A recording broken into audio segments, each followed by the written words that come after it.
गुरुर्देवो महेश्वरः गुरुसाक्षात् परं ब्रह्म तस्मै श्रीगुरवे नमः।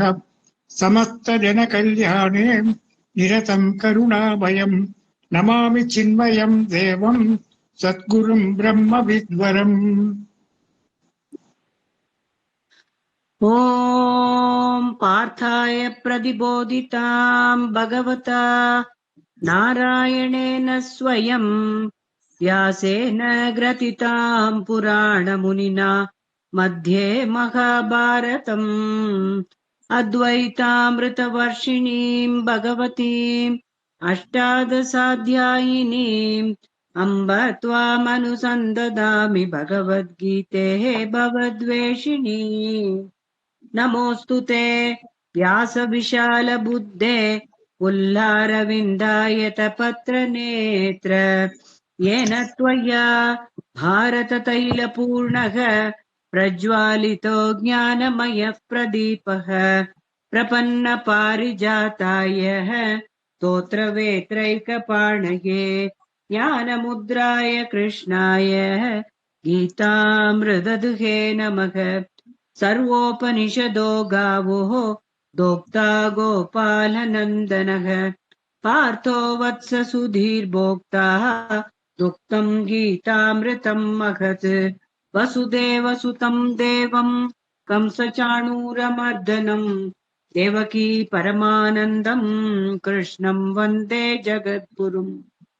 भीष्मद्रोणतटा जयत्रदजला गान्धारनीलोत्पला शल्यग्राहवती कृपेण वहनी कर्णेन वेलाकुला अश्वत्थामविकर्णघोरमकरा दुर्योधनावर्तिनी सोत्तीर्णा खलु पाण्डवैरणनदी कैवर्तककेशवः पाराशर्यवचः सरोजममलम् गीतार्थगन्धोत्कटम् नानाह्यानककेशरम् हरिकथा सम्बोधना बोधितम् लोके सज्जन षट्पदैर्रहरहः पेपीयमानम् मुदा भूयात् भारत पङ्कजम् कलिमल प्रध्वंसिन श्रेयसे। मूकम् करोति वाचालम् पङ्गुम् लङ्घयते गिरिम् यत्कृपा तमहं वन्दे परमानन्दमाधवम्। यं ब्रह्मा वरुणेन्द्र रुद्रमरुतः स्तुन्वन्ति दिव्यैस्तवैः वेदैः साङ्गपदक्रमोपनिषदैः गायन्ति यं सामगाः। ध्यानावस्थित तद्गतेन मनसा पश्यन्ति यं योगिनः यस्याहन्तं न विदुःसुरासुरगणाः देवाः यतस्मै नमः। सर्वधर्मान् परित्यज्य मामेकं शरणं व्रज अहं त्वा सर्वपापेभ्यः मोक्षयिष्यामि मा शुचः। हरिः ओम् मम। Thank you for questioning.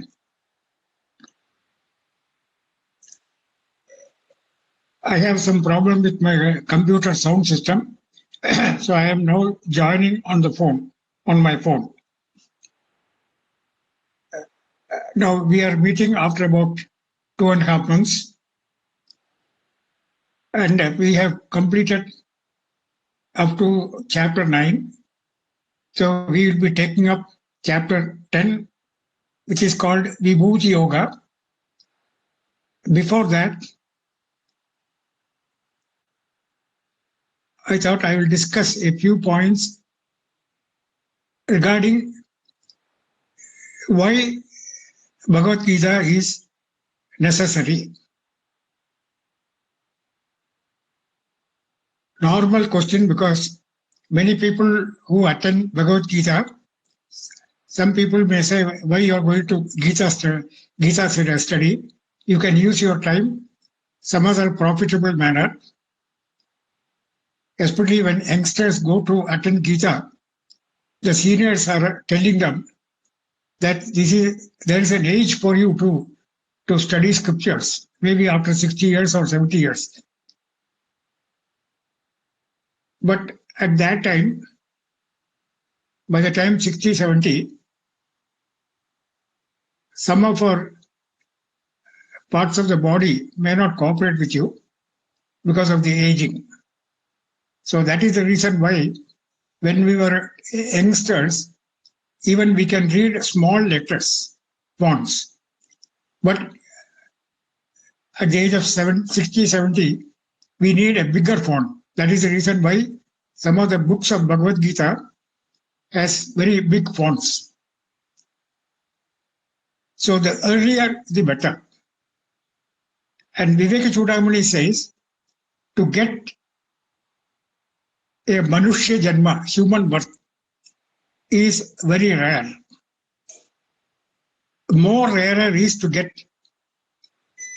a Purushatvam, Sattva Purusha. Again, to get a birth in a Brahmin family. Brahmin family means they have not Jati Brahmana, but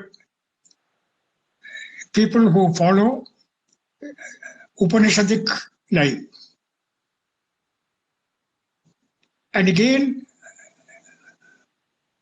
we should be able to discriminate between what is real and what is unreal. That is why Viveka Chudamani starts on the second sloka of the talking about the rarity of this human birth. We have three stages in the human birth, in the living beings. One is the animal life. You can call it animal man. The second is middle, man. And the third is God man.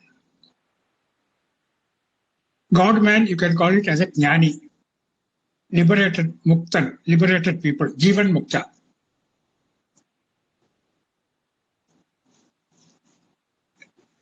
Now,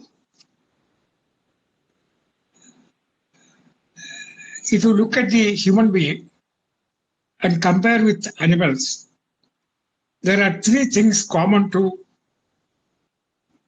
both of us. We take food, we sleep, and we also, the family is increased. The birth rates are also increasing. That is why, the life continues. These three functions are common to us as well as animal.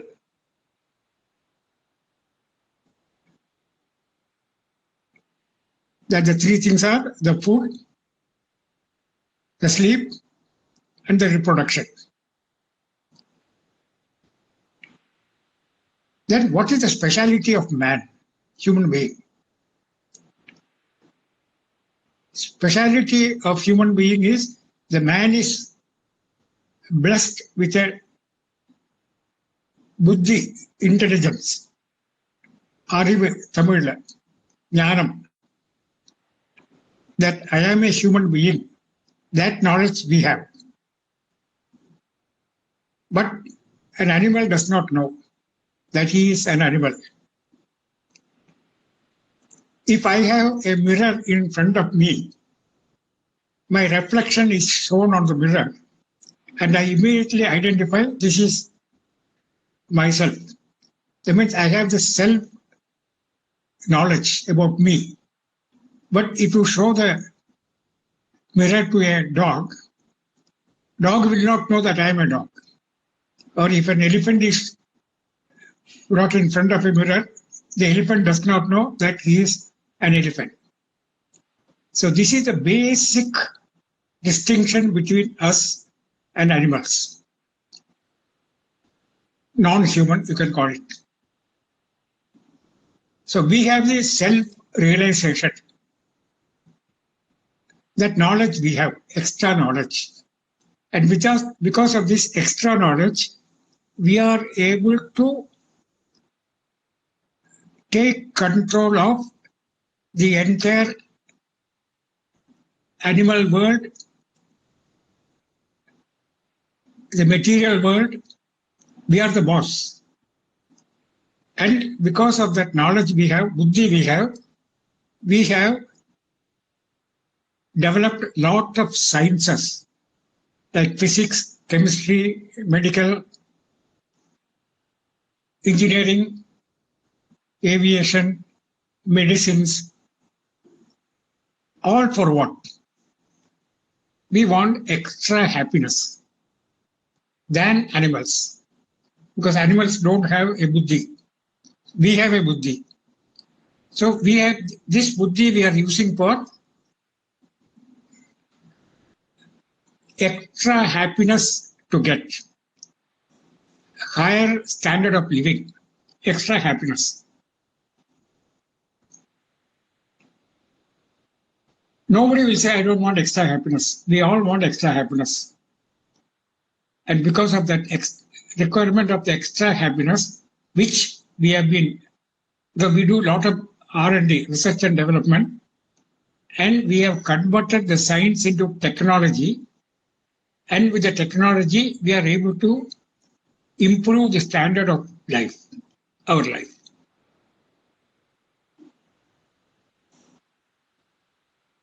I'll give a few examples. If you take a cow, even today, 100 years back, what it was eating is eating the same eatables even now, today, grass. What about us, human beings? 100 years back, we were eating normally rice and other things. But slowly, because of our knowledge on the food items, we have various types of foods now. Today we call it pizza, or we have got noodles, or Italian food, or various types of foods. Because our tastes have also changed over a period of time because of the technological development. If you think about transport, 100 years back we were all walking. There was no other method other than walking. Then we had bullock cart. Then we had steam engine, driven buses, cars and all that. Then slowly it is developed into such a stage. Today we have got electric vehicles, EV they call it. Because the car can run without any petrol or diesel or gas. It can run on electricity, which does not create much of pollution. Again, if you take about travel, the fastest mode of travel, 40, 50 years back when we were flying, it was all Dakota flights, which takes about, it travels around 300, 400 kilometers per hour. But today we have higher speeds. And even the flights are also bigger. We have different classes there, economy, business, first class. So that means you can see development. All for what? For our happiness. Again, we have a culture. We have a society. We go for picnic. Animals don't go for picnic. So all this extra happiness or pleasure we are getting for what? To increase the standard of life. So this is the positive side of the buddhi we have. But at the same time, we should also see the negative side of the human being. If you take about animals, it sleeps, it eats food,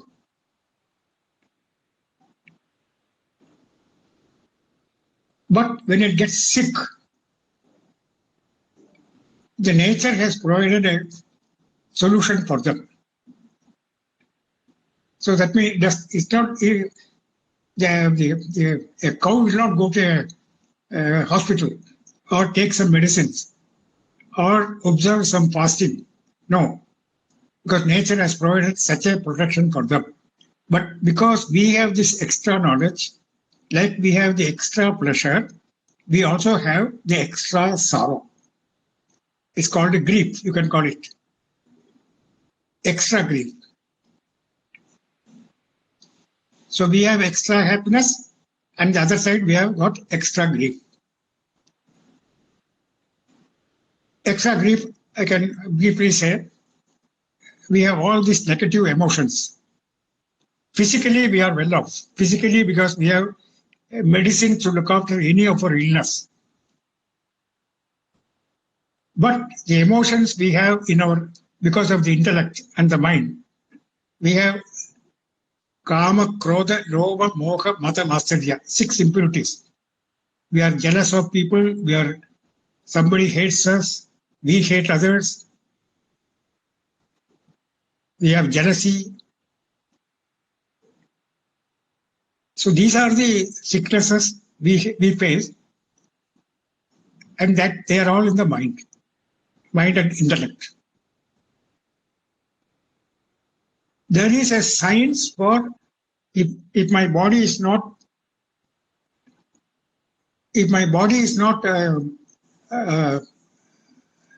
healthy, if there's some ill health, I go to a doctor. Science is there. But for the kama, krodha, hatred, jealousy, and all that, do you have a science? There is no science. But there is a science, what we call as scriptures. The scripture like Upanishad, Brahma Sutra, and we have Bhagavad Gita. All these are given to us to conduct our life. How do you conduct your life? It's like a manual. But unfortunately, we do not follow that manual. But extra sorrow can be removed only by going into the scriptures, scriptural study, like Bhagavad Gita. So the need for Bhagavad Gita is that extra happiness will remain as it is because of the buddhi, but we have extra sorrow. For removing that, we need some scripture, some science, and that science is called Bhagavad Gita, Upanishad, you can call it.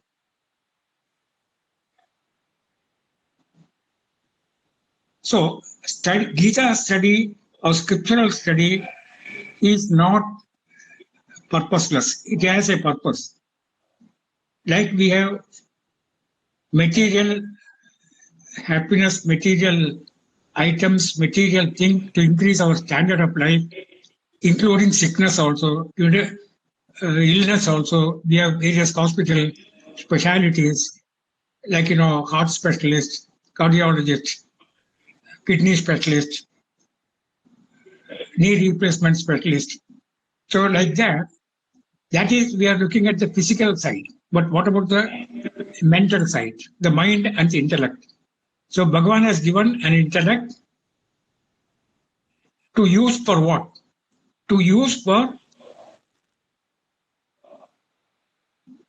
understanding who we are, what we are. So that is a science. That science is called Upanishad or Bhagavad Gita. We all have a fear complex. Fear of what? Security. Who will look after me at my old age? I have invested so much money in my children by educating them, by giving all sorts of facilities. But will they look after me at my retirement age? When I'm old, whether they will look after. Again, bhayam, fear, insecurity. Even if you've got enough money, even then, whether that money will stay with you, because somebody can steal the money from you, or you may not be there to enjoy. So all these problems will be there, which is not there for an animal.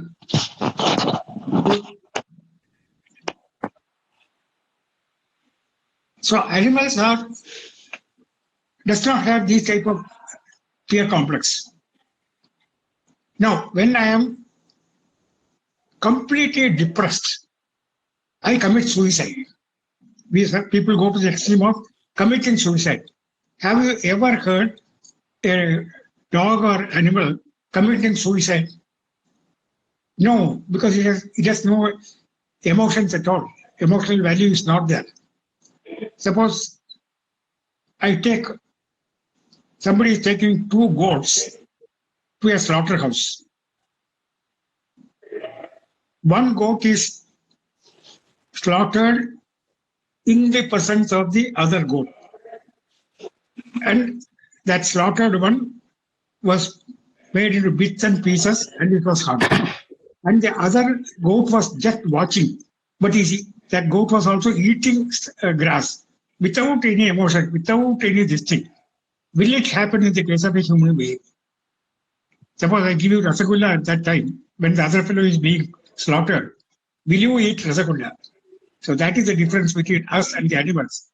So this discriminative capacity we have, because of that extra knowledge we have, extra facility of the buddhi, so that buddhi should be utilized to elevate ourselves to liberating state, Jivan Mukti. And for that, Bhagavad Gita is a manual. Bhagavad Gita is not a religious text, it's a manual. How to conduct your life. Because like we have for the material, physical, gross body, we have all the facilities to look after us. For the mind to be looked after, mind and that is called Andhakaranam. To look after that Andhakaranam, we need a science, and that science is called Upanishad. If you postpone the study of Bhagavad Gita to a later years, you may not be in a mood to understand anything at that time. But if you start early, quite early, in order to know what is the purpose of our life, not to live like animal. That means eat, sleep, and reproduce, production. It's not that. That they are also doing, they are also doing. But we have a purpose in life. And that purpose in life is that we have to get elevated to our ultimate goal, that is self-realization, Atma Jnanam. And for that, we should have this scriptural study. Second advantage of this is we all have one unit of happiness. Because if I eat food, and I feel happy. But if I throw some biscuits in front of two dogs, what the dog will do is, both of them will start fighting.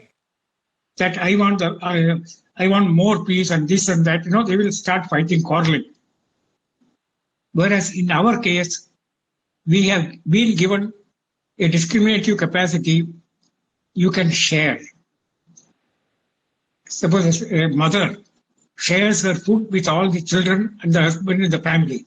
She is the last one to eat because she feels very happy when others are completely looked after. That discretion we have, a human being, sharing. So sharing gives you extra pleasure.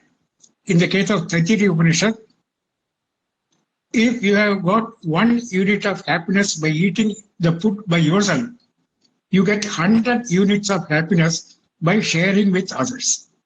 That is called a Sattva Guna.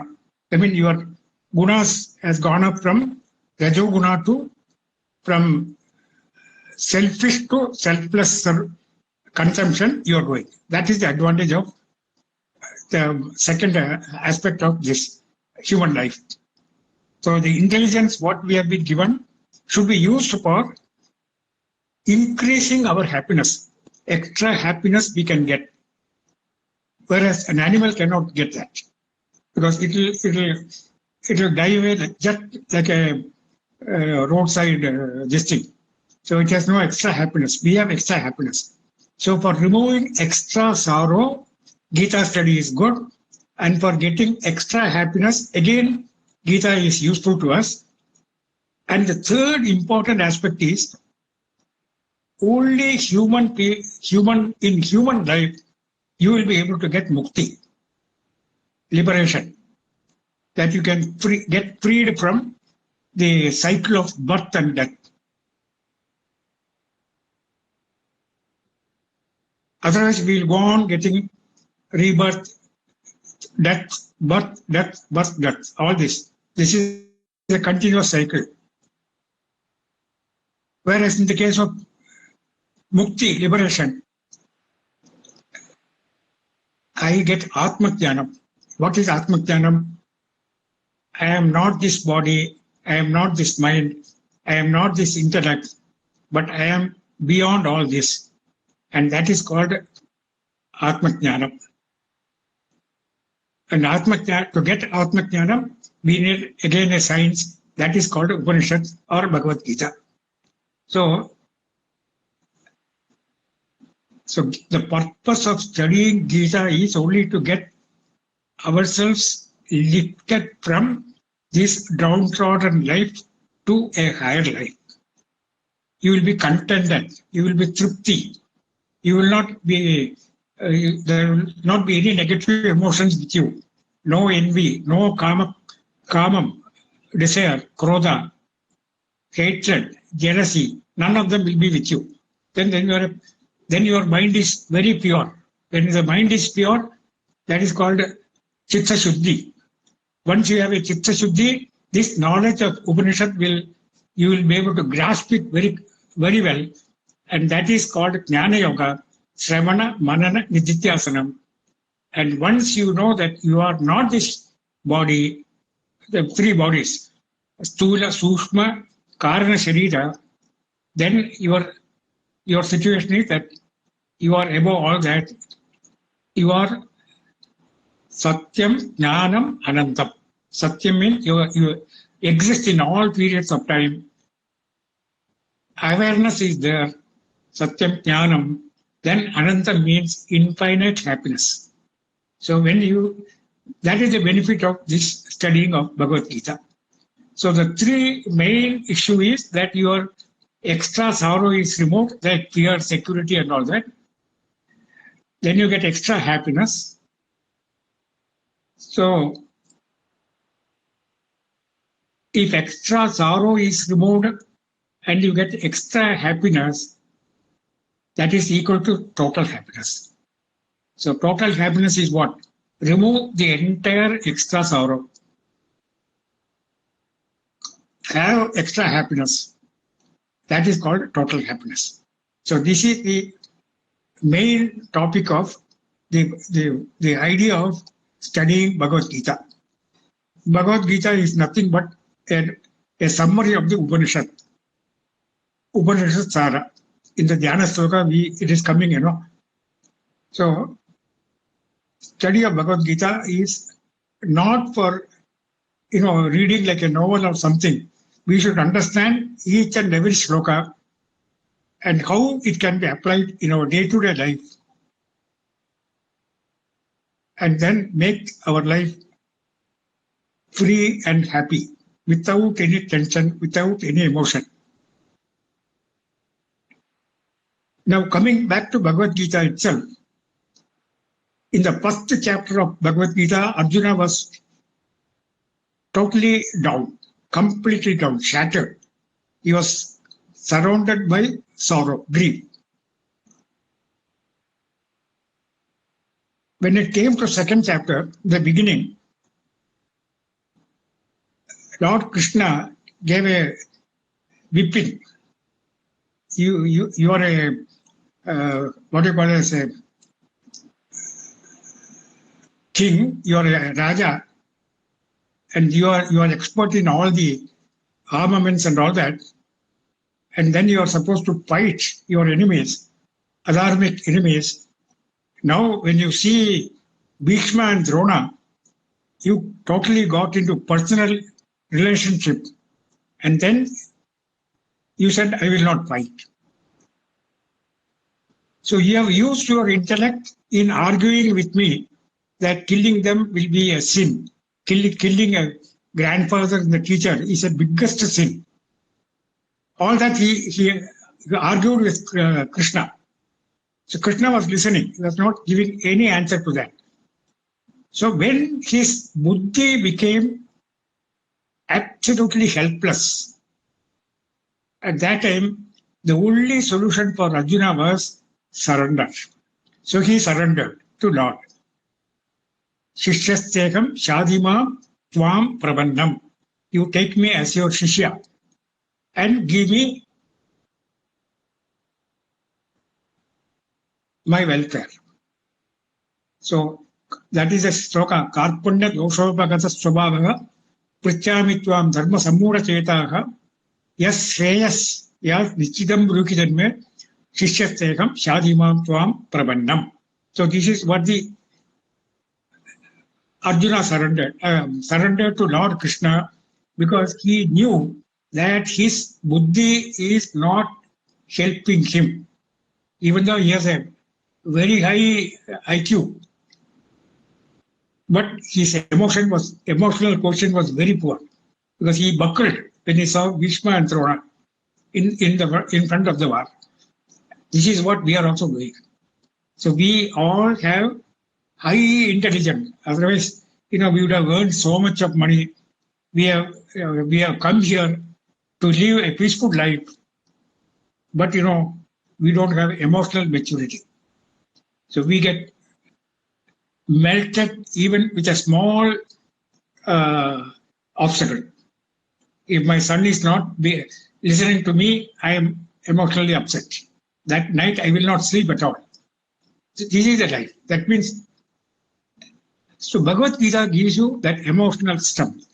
So what Bhagavan said, Lord said, in the 11th sloka of the second chapter, that was the starting sloka, and there the Bhagavan said, Achotyan anvachochastvam prajna vadamscha bhashase gadasuna gadasuncha na anusochanti panditaha.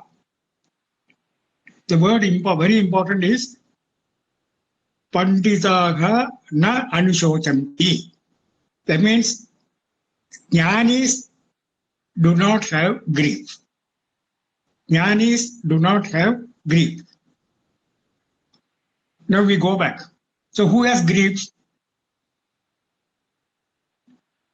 Ajnani. Jnanis do not have grief. Panditaha na shochanti. That na, if you put in front of panditaha, apanditaha shochanti. Apanditaha shochanti. That means who is grieving? Who is feeling sorrowful? Apanditaha, ajnani. So if you want to get liberation from the grief or sorrow, what you should do? Ajnanam should be removed. How can ajnanam be removed? By jnanam. That is the reason why Gita teaches you on the first sloka. That is what you call as, when I say first sloka, it is the 11th sloka of the second chapter. That is the starting point of Bhagavad Gita. So, Panditaha na anishotanti. Panditas do not grieve. Then you go to the last 18th chapter, 66th sloka. That is the last one. There what he says is, Sarvadharman parityajya mamekam sharanam vraja akam tvam sarvapabhyabhyo moksha ichyami ma shuchaha. Ma shuraha. Do not grieve. So he started with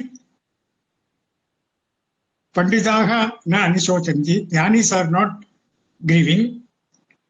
And you can also, if you listen to all these 18 chapters, up to the 66th sloka of 18th chapter, you will know that you don't have to feel sorry. Ma shuchaha. That means your sorrow is totally removed. So you can see the benefit of Bhagavad Gita.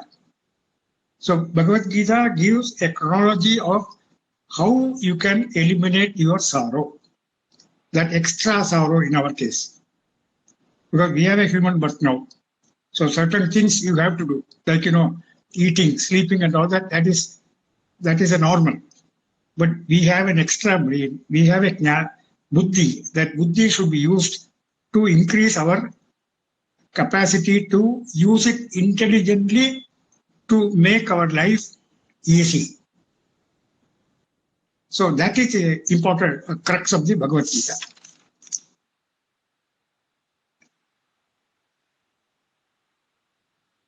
And the various methods have been given. Now, in the 18 chapters, what does it contain? So Bhagavad Gita says, we have made it into 3 groups. First group is first 6 chapters. In Sanskrit, it's called Prathama Shatkam. Then we have the next 6 chapters, 7 to 12, Madhyama Shatkam. And then we have 13 to 18, that is called Charama Shatkam, the last 6 Shatkam. So he has given it into 3 sections, Shatkams, each having 6 chapters. If you look, we have finished first 6 chapters already. That first 6 chapters is first giving a brief of what is the Jiva Swarupam, what is my Swarupa, what is my nature, Jiva Swarupa. And the second aspect he is talking about is Karma Yoga. Karma Yoga is in various chapters. In the first 6 chapters, they have come here, there. But 3rd chapter is exclusively for Karma Yoga. And then we have self-effort, prayatnam. Self-effort means we have to put effort. This knowledge, jnana will not just come. You have to try for it. You have to, abhyasa yogam, they call it. You have to constantly practice. It's not that it's the Christians going to Sunday church. No. Ours is 24/7. We have to be in touch with Bhagavan 24/7 throughout the day.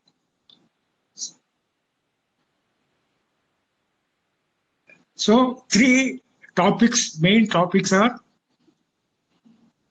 Jiva Swarupam. Second is Karma Yoga. Karma Yoga is mainly meant to purify your mind. Get rid of all the impurities what you have. That is Chitta Shuddhi. And for that he has given 2 cryptic remarks in the 2nd chapter. Yoga Karmashu Kausalam. Skill in action. That means whatever action we do, it will not be binding. There should not be any bondage by doing that karma. And Samatvam Yoga Uchyate. Equanimity. You should be neutral in all the pairs of opposites. Sukha, Dukkha. Day, night.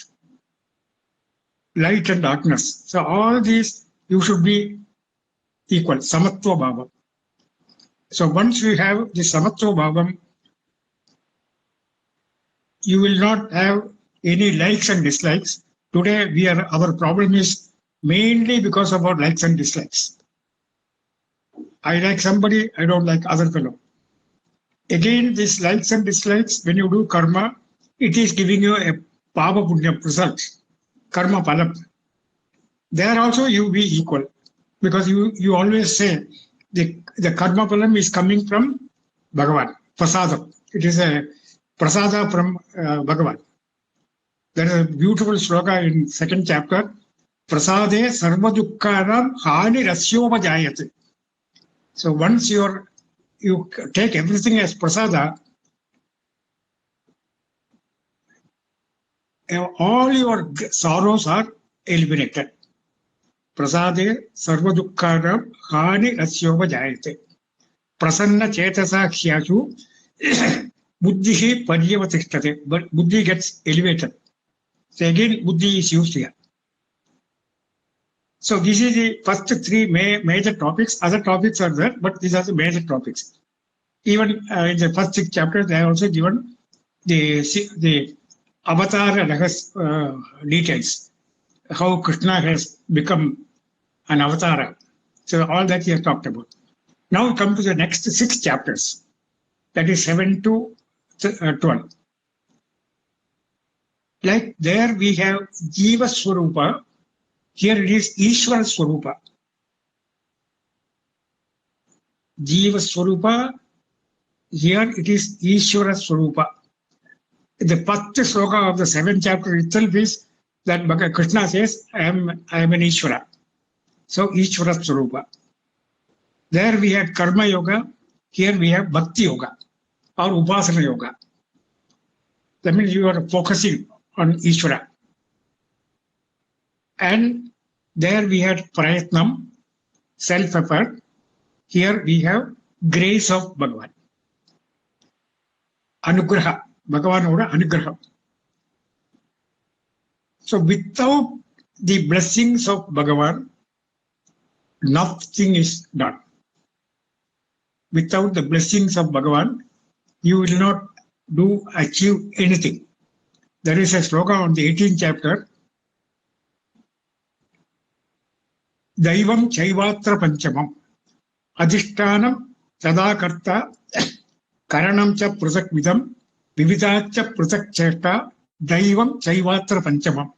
So there are 5 components in any action. 4 components are under your control, but the 5th one is under the control of Bhagavan. So unless these 4 plus 1 join together, then only that karma will become successful. So then there is a question here. In the first 6 chapters, we talked about self-effort, prayatna. And here it takes grace. So what is the difference? Whether I should work hard and wait for the result, or whether I should straight away get the blessings of Bhagavan. Bhagavan Anugraha. A contradiction is there because, one says self-effort is enough, the other says grace is enough. It's not so. It is not one, either this or that. We all have 2 legs for walking. Can you say which leg is more important for walking? The right one or the left one? It has to be together. Like a bird also. 2 wings are there. So unless the 2 wings cooperate each other, that is the relationship between self-effort and the grace. So self-effort and grace go together. Krishna is also asking in the 13th chapter, first sloka itself, Lord, he is asking Lord Krishna, tell me whether Saguna Bhakta is superior or Nirguna Bhakta is superior. Saguna Bhakta is superior or Nirguna Bhakta is superior. Krishna says Saguna Bhakta is most important, superior. But then he says, Nirguna Bhakta attains me. See, Saguna Bhakta is superior, but Nirguna Bhakta attains me. So what is the meaning of these 2? Because they are not one after the other. They are together. Isn't it? I mean, if you talk about Bhagavad Gita itself, we have Karma Yoga, then we have Upasana Yoga, Bhakti Yoga, then we have Jnana Yoga.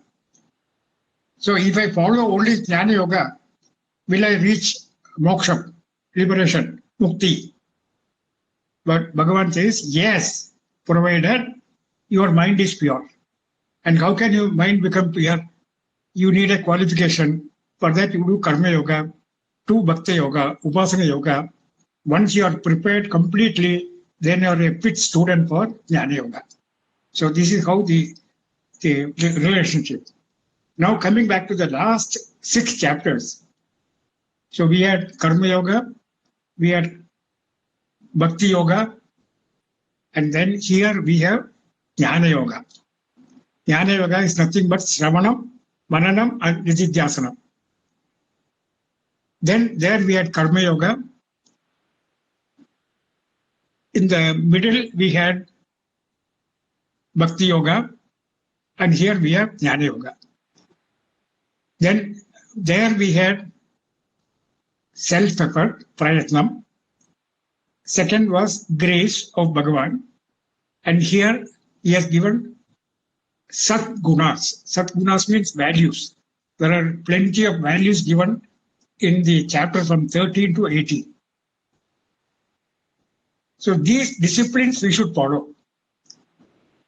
So that means Bhagavad Gita is a total science. It is not bits and pieces. So each one is connected to the other.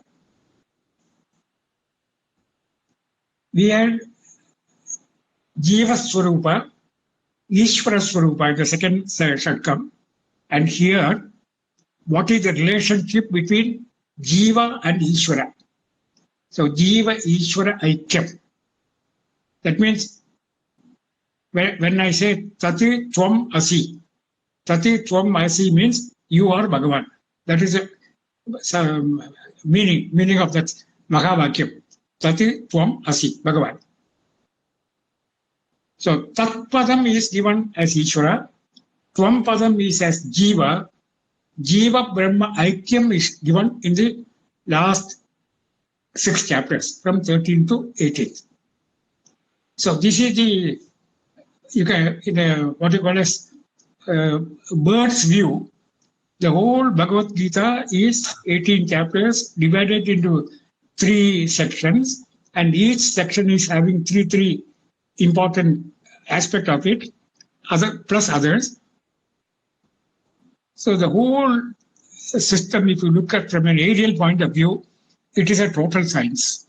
So that is the beauty of this Bhagavad Gita. So we have now completed the first Shatkam, Prathama Shatkam, and in the second Shatkam, we have finished 9 chapters. Now we'll be going into the Vibhuti Yoga. And Vibhuti Yoga is nothing but glory of Bhagavan. You see, if you look at the Jiva, take our own case, in our case. We have 2 components within us, 2 components. One is Atma and the other is Anatma. Anatma is all matter, inert matter. Our body is inert matter. In 7th chapter, it's called Para Prakriti and Apara Prakriti. You may remember those words. Para Prakriti, Apara Prakriti. Prakriti is nature. And here we are calling Atma and Anatma. So how can Atma and Anatma can become one?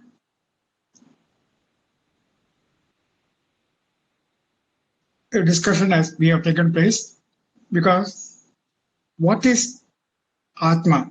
Atma is the consciousness principle, awareness principle. If the awareness principle is not activating the inert matter, there's no movement possible. There is absolutely, that means there is the world will not be there. So world is nothing but a projection of awareness. Brahma Satyam Jagan Mithya. Jivo Brahmaiva na apare. That means Brahman only Satyam. Jagat Mithya. Jagat Mithya means it is apparently there, because I see a tree, I see all of you, I have food, I go for walk, everything is visible, projection. But here he says, the only projection, only thing available is awareness, that is consciousness. And if the consciousness is not there, that is what that called like a point. From the point only you can make a circle. From the point, you go away from the point, then there is a called as chord, and then you go around, it's a circle. So various circles we develop. Ultimately, it comes to that point of consciousness. So Jiva Jiva Brahma Aikyam means that we go towards the center. We go towards the center means we go towards the consciousness. So once you reach consciousness and you sleep there, and that is called a samadhi, that is called liberation, that is called moksha. But if you are going away from the awareness, then you are in samsara. So ultimately, we circle quite a number of times, and then we go back into the center. Like um, a traveler, he will be very happy when he reaches home after a long tour or one thing. I may stay in a hotel, 5-star hotel, or with a friends outside, but then I'm not very comfortable unless I come home. That coming home is called liberation, mukti. So this is the substance of Bhagavad Gita. Why Bhagavad Gita should be studied? To remove that extra sorrow and to get that extra happiness and also to get moksha, liberation, and at the same time, all these, like Arjuna, after listening to Lord Krishna from the 2nd chapter to the 18th chapter, his mind was absolutely clear, pure, and he could get full reflection of what he has studied, Upadesha from Krishna, that Bhagavad Gita, and then he said, I can fight not one war, Mahabharata war, I can fight 10 more wars like this.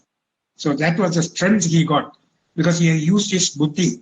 We all have a wonderful intellectual capacity within us, but unfortunately, that intellectual capacity is now used for ordinary things when you can do better things with the life. So an intelligent person is one who uses his intelligence and seek help when it is required, like Arjuna did with Bhagavan Krishna. So this is the summary of Bhagavad Gita. So in the next class, we'll take up from the chapter 10 proper. So that is Vibhuti Yoga. So we'll take up about first 2-3 shlokas from next Thursday onwards. So these are summary of the Bhagavad Gita, advantages and benefits of Bhagavad Gita, attention of this thing. Now, Varshini has one point to talk about. Varshini. நமஸ்காரம் மாமா. சரி ஓம். இப்போ மாமா சொன்னார் இந்த எல்லா ஃபீல்டுலயுமே நிறைய advancement இருக்கு. நம்ம நடந்துட்டு இருந்தவா இப்ப பறக்குறோம், வீட்லயே சமைச்சுட்டு இருந்தவா இப்ப உட்கார்ந்த இடத்துலயே சாப்பாடு வருது. நான் இந்த மாதிரி இருக்கிற இடத்துல இல்லன்னா ஆன்லைன்ல ஆர்டர் பண்ணி சாப்பாடு வாங்கி சாப்பிட்டுக்கிறோம். இந்த மாதிரி எல்லா ஃபீல்டுலயுமே பயங்கர அட்வான்ஸ்மெண்ட் இருக்கு. ஆனாலும் கூட ஒரு பாட்டுல கடைசியில பாடுவானே, 1000 இருந்தும் வசதிகள் இருந்தும் நோ பீஸ் ஆஃப் மைண்ட்னு. அந்த பீஸ் ஆஃப் மைண்டு இந்த Bhagavad Gita it provides practical guidelines to lead a peaceful and balanced life. கிளீனா அவர் சொல்றார், அவர் strike the right balance in work, recreation, food and rest. இது ரொம்ப முக்கியமானது. இந்த பேலன்ஸ் இல்லைன்னா நமக்கு போயிடுறது, பீஸ் ஆஃப் மைண்டும் போயிடுறது. அடுத்தது ரொம்ப முக்கியமானது நமக்கு இந்த மைண்ட் கண்ட்ரோல். மெயினா நமக்கு வரக்கூடிய பெரிய எளிமை என்னன்னு கேட்டா இந்த ஆங்கர். இந்த ஆங்கர் மேனேஜ்மெண்ட். இப்ப எல்லாரும் சின்ன வயசுலயே உனக்கு அந்த ஸ்ட்ரெஸ் ரொம்ப அதிகமா இருக்கு. இப்ப கூட 31 end of the last year 1 எல்லாம் ஒரு 33 வயசு பையன், ஒரு 27 வயசு பையன் எல்லாம் 22வது மாடியில இருந்து கீழே விழுந்து பெங்களூர்ல செத்து போயிட்டான். இதெல்லாம் இந்த மாதிரி they are not exposed to Bhagavad Gita. அது Bhagavad Gita teachers the art of mind control, anger management, stress management எல்லாம் சொல்லி கொடுக்கறது. இது ஒரு கதை ஒண்ணு நெட்ல ஒண்ணு பார்த்தேன் நான். Very simple. எல்லாருக்கும் உங்களுக்கு கூட நீங்க கூட இந்த கதையை படிச்சுட்டு போயிருக்கீங்க. ஒரு தாத்தா ஒருத்தர் கூட ஒரு பேரன் உட்கார்ந்துருக்கும் போது அந்த பேரன் தாத்தா வந்து டெய்லி இந்த மாதிரி எக்ஸ்போஸ் டு பகவத்கீதா, உபனிஷத் அந்த மாதிரியான ஸ்கிரிப்சர்ஸ் அவர் டெய்லி படிப்பார். இந்த பேரன் கேக்குறான், தாத்தா பகவத்கீதை படிச்சா என்ன கிடைக்கும், என்ன வரும் அப்படின்னு கேக்குறான். தாத்தா வந்து சொல்றாரு, சரி இந்தா இந்த ஒரு ஒரு மெஷ் கூட ஒண்ணு இருக்கு, அதுல ஃபுல்லா வந்து கோல் இருக்கு. அவர் சொல்றாரு, இந்த கோல் எல்லாத்தையும் கீழே எடுத்து போட்டுட்டு இந்த பையன்கிட்ட பேரங்கிட்ட கொடுத்து, இந்த இதுல வந்து நீ போய் கீழே அந்த தண்ணி இருக்கு இல்லையா, அந்த தண்ணியை எடுத்துன்னு வாப்போ அப்படின்னு. அந்த பையன் போறது, போய் தண்ணி எடுத்துன்னு வருது. ஆனா மேல எடுத்துன்னு வரும்போது தண்ணியே இல்ல. ஒரு தடவை ட்ரை பண்றான், அடுத்த தடவை திருப்பி அடுத்த நாளைக்கும் திருப்பி கொடுக்குறாரு இதே வேலை. அவன் திருப்பியும் போய் தண்ணி எடுத்துன்னு வரான். சொல்றது வந்து மேபி ஏன் தாத்தா ஐயோ தண்ணி இருக்கவே மாட்டேங்கிறது, கொஞ்சம் வேகமா இன்னும் கொஞ்சம் வேகமா போய் பாரு அப்படிங்கிற. கொஞ்சம் எஃபர்ட் போடணும், மோர் எஃபர்ட். சரின்னு இந்த பையன் இன்னும் திருப்பி எஃபர்ட் போடுறது. இந்த மாதிரி ஒரு வாரம் 10 நாள் ஆறுது. திரும்பி வந்து சொல்றது, என்ன தாத்தா அது ஒண்ணுமே இல்லையே, இதேதான்ப்பா நீ பகவத்கீதை படிக்கிறதுனால என்னன்னு கேட்டியே, இப்ப வந்து 10 நாளைக்கு முன்னாடி இந்த மெஷ் ஒயர் கூட இருக்க, இந்த கூட எப்படி இருந்தது, இப்ப 10 நாளைக்கு கழிச்சு இந்த ஒயர் கூடைய பாரு எப்படி இருக்கு, கிளீன் ஆயிடுச்சா, பளிச்சுன்னு இருக்கு இல்லையா. அதுக்கு முன்னாடி இருந்தது அது மாதிரி கறி, அப்படி அவ்வளவு தூசு அவ்வளவோட இருந்த அந்த கூட டெய்லி நமக்கு வந்து இந்த ஒரே ஒரு நாளைக்கோ இல்ல ஒரு வருஷமோ இந்த பகவத்கீதையை நீ படிச்சுட்டு ஆஹா நான் பகவத்கீதை 18 சாப்டர் முடிச்சுட்டேன் அப்படின்னு சொல்லாம எவ்ரிடே ஓகே நீ பண்ணிட்டே இருந்தீன்னா உன்னோட ரிசல்ட் இது பாரு, அந்த கூட எப்படி ஆச்சு அது மாதிரி உனக்கு பளிச்சுனாயி நீ உனக்கு ஞானம் வரும். ஓகே, இது ஒரு சின்ன ஒரு கதை தான் இது. பட் இது படிக்கும்போது இதுதான் ஒரு ரொம்ப really it is very good. Yeah but நம்ம இப்ப பாத்தீங்கன்னா லார்டு கிருஷ்ணாவே கடைசியில அவர் சொல்றார், மாமா சொன்னார் நமக்கு அனிமல் மாதிரி இல்ல, நமக்கு வந்து புத்தி இருக்குன்னு சொன்னாரு. அவரே சொல்றாரு, இந்த பாரு நான் ரகசியத்துல எல்லாம் பரம ரகசியமான ஞானத்தை உனக்கு கொடுத்துருக்கேன், நல்லா கிளீனா டீட்டெயில் தான் நான் உனக்கு விவரமா கொடுத்துருக்கேன். ஆனா நான் சொன்னதை முழுசையும் கேட்டேன் இல்லையா, முழுசையும் கேட்டதுக்கு அப்புறம் நல்லா யோசனை பண்ணு, நல்லா யோசனை பண்ணிட்டு அதுக்கப்புறம் உனக்கு எது சரின்னு சொல்றதோ அது பண்ணு. நான் சொல்றத நீ பண்ணு அவர் சொல்றல, இதெல்லாம் கொடுத்துட்டேன் உனக்கு, ஆனா இதெல்லாம் யோசனை பண்ணு, யோசனை பண்ணினதுக்கு அப்புறம் எது உனக்கு சரின்னு தோன்றதோ அதை பண்ணுங்கிற. அப்படின்னா என்ன அர்த்தம், உன்னுடைய புத்தியை யூஸ் பண்ணி உனக்கு எது சரின்னு தோன்றதோ பண்ணினேன்னா உனக்கு அந்த ஞானம் கிடைக்கும், இல்லைன்னா ஞானம் கிடைக்காது. எனக்கு அண்டர்ஸ்டாண்ட் பண்ணிட்ட வரைக்கும் இதுதான் மாமா. Okay, thank you very much for giving me a chance. ஹரிவோம். Thank you, ma. Thank you, ma. So we'll conclude. Om Purnamada Purnamidam Purnamudachyate Purnasya Purnamadaya Purnameva Vashishyate. Hari Om Sri Gurubhyo Namaha. Hari Om.